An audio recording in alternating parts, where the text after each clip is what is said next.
These are certainly general descriptions which are intended to make spiritual points, rather than being firm and fixed descriptions which are to be taken to unintended extremes. This is noted because it is exactly what happens when people write flowery books about the analogies being made here.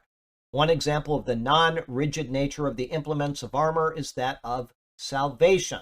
Paul says that salvation is where is it? The helmet. Stand therefore, having girded your waist with truth, the breastplate of righteousness, shod your feet. Let me see here, shield of faith, and yes, the helmet of salvation. Okay.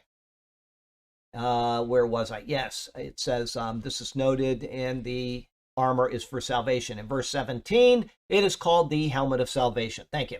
However, in Psalm 18, verse 35, David says that the Lord gave him, anybody? The shield of your salvation.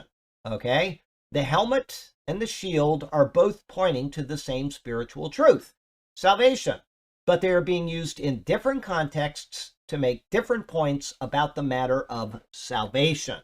And so, these descriptions which Paul is giving in order to make specific spiritual analogies is what is presented. And of course, they're very good analogies because they point to real truths in simple and yet profound ways. He begins with the words, stand therefore. This is in support of the word stand used in the previous verse. Okay, he said stand, now he's saying stand therefore, and he's going to further explain it. There it denoted the end of all of the efforts which a Christian will face in the spiritual conflicts he encounters. Here it is a note for the beginning and duration of them. We are to stand now, right now, active, in order to be found still standing at the end.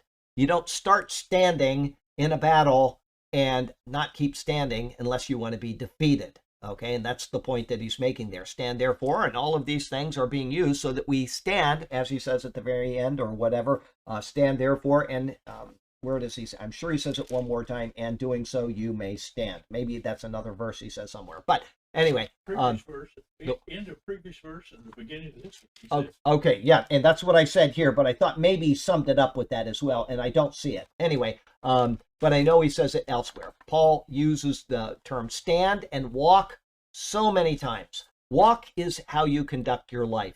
Stand is how you defend your beliefs. Okay, a walk is your mode of living in Christ. Standing is your ability to not waver in your mode of living. You're standing. Okay.